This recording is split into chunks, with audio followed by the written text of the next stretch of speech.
Good morning, children. Today, here we are with a very important chapter called P block element, the most important chapter in inorganic chemistry. So, here we start with, suppose we have an element oxygen with atomic number 8.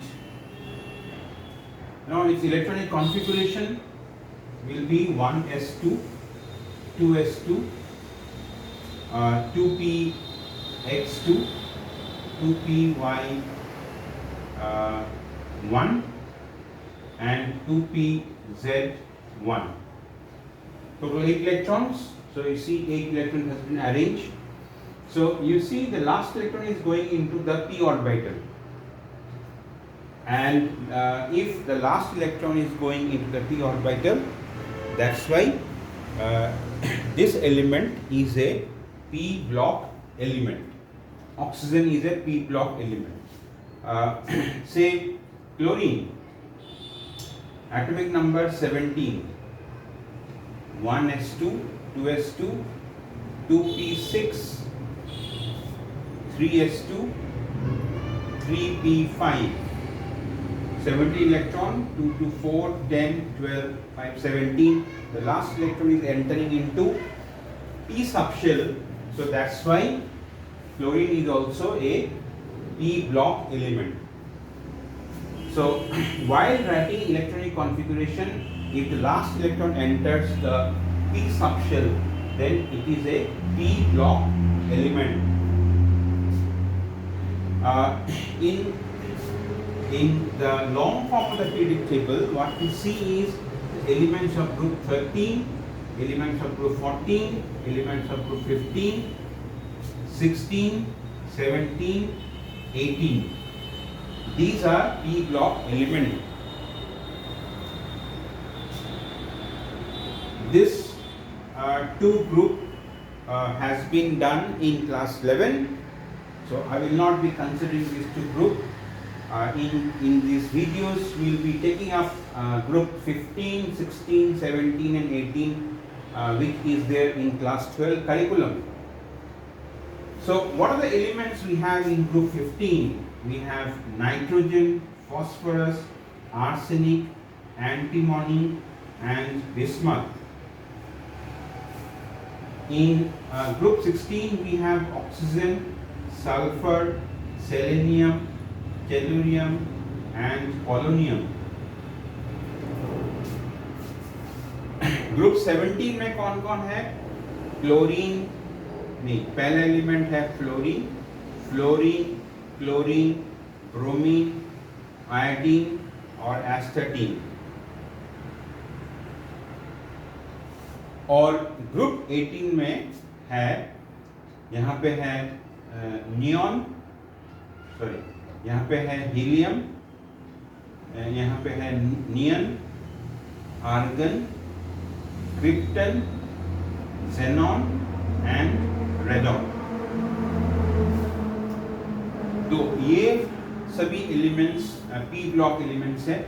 ये जो elements है ये periodic table का second period में है.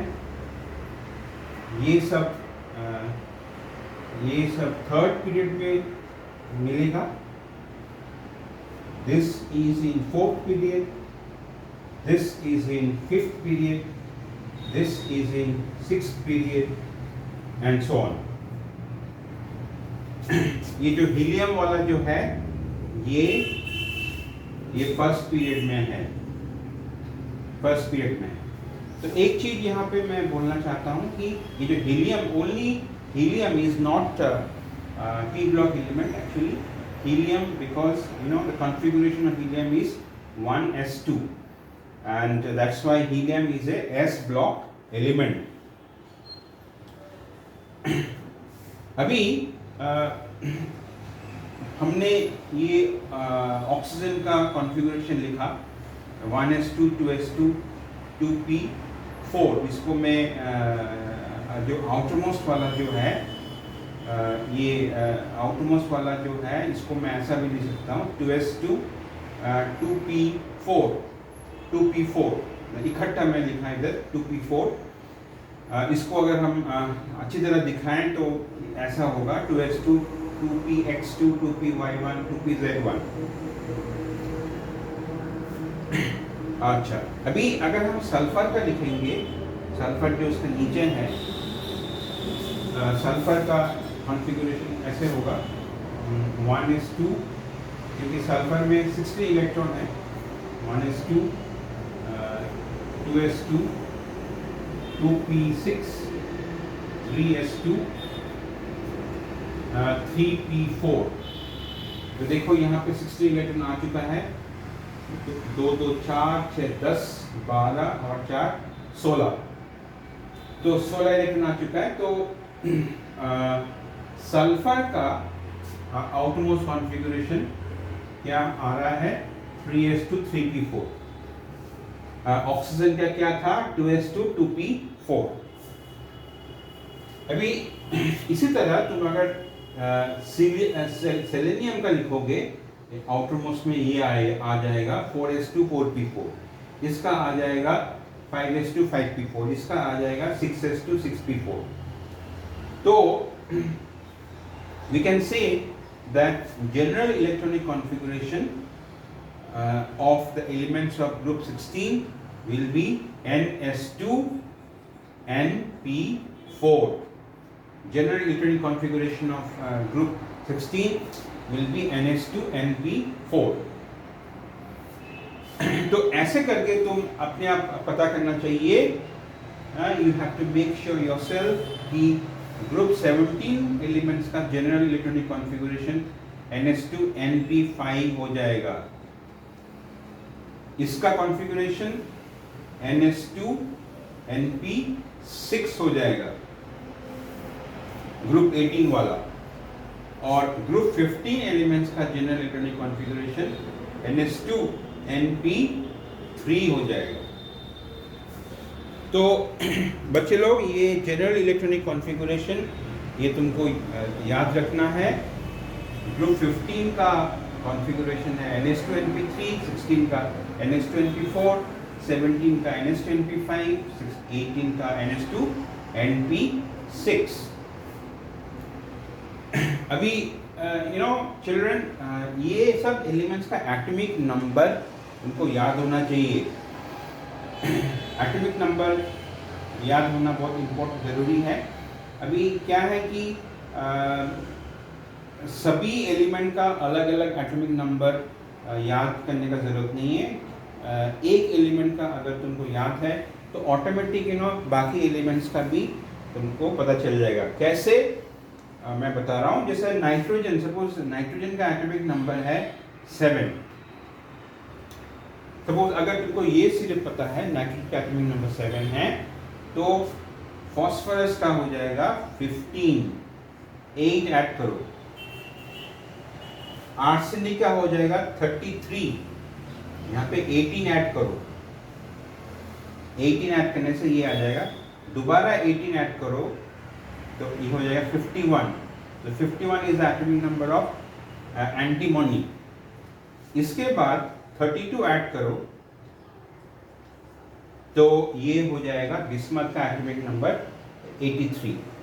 तो ये देखो 8, 18, 18, 32 है, ये 8, 18, 18, 32 ये ऐड करना है तो ऑटोमेटिक इसका एटॉमिक नंबर आ जा रहा है। सो सिर्फ हम नाइट्रोजन का अगर हमको याद है तो फॉस्फोरस का, आर्सेनिक का, एंटीमोनी का, बिस्मथ का उनको ऑटोमेटिक पता चल जाएगा। तो वैसे करके सपोज ये अगर नाइट्रोजन का 7 है तो ऑक्सीजन का ऑटोमेटिक 8 होगा। तो यहाँ भी तुम सेम वो यूज़ कर सकते हो। तो यहाँ पे इसका हो जाएगा 16, इसका हो जाएगा 18 ऐड करो तो 34 हो जाएगा। यहाँ पे अगर फिर 18 ऐड करो तो 52 हो जाएगा। यहाँ से भी तुम देख सकते हो, यहाँ से भी देख सकते हो। ये यहाँ पे अगर 32 ऐड करोगे तो 84 हो जाएगा। तो ऐसे करके तुमको सब एटॉमिक नंबर को याद रखना है।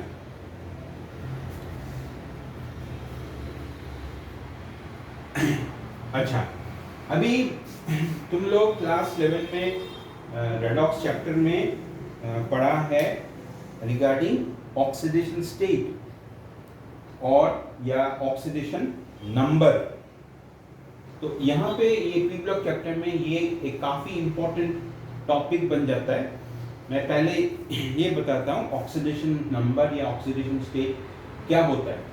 जैसा तुमको सभी को पता है से HCl कंपाउंड में हाइड्रोजन का ऑक्सीडेशन नंबर +1 होता है, क्लोरीन का -1 होता है, सबको पता है। जैसे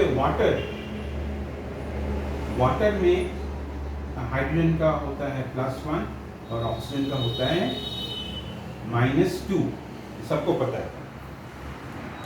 ये इनको बोलता है ऑक्सीडेशन स्टेट, इसको ऑक्सीडेशन नंबर भी बोला जाता है। ये ऑक्सीडेशन स्टेट और ऑक्सीडेशन नंबर का एक्चुअल मीनिंग क्या है? मीनिंग ये है कि अगर हम ये हाइड्रोजन और ये जो क्लोरीन अगर इनको सेपरेट करेंगे तो हाइड्रोजन के ऊपर +1 चार्ज आ जाएगा और क्लोरीन के ऊपर -1 चार्ज आ जाएगा। तो उसी को बोलते हैं हम लोग कि हाइड्रोजन का ऑक्सीडेशन स्टेट +1 और क्लोरीन का ऑक्सीडेशन स्टेट -1। वाटर में तुमको पता है, वाटर में यहाँ पे भी कोवलेंट बॉन्ड है। इसका ऐसा है, वाटर का oxygen covalent bond H, oxygen covalent bond H, ये तुमको पता है वाटर में ऐसा होता है। तो अगर हम ये एटम्स को सेपरेट करेंगे तो ये ऑक्सीजन के ऊपर -2 चार्ज आ जाएगा और ये हाइड्रोजन के ऊपर +1 आएगा, ये हाइड्रोजन के ऊपर +1 आएगा। जो चार्ज आ जाता है उनको सेपरेट करने से उसी को बोला जाता है ऑक्सीडेशन नंबर या ऑक्सीडेशन स्टेट। अभी ये पी ब्लॉक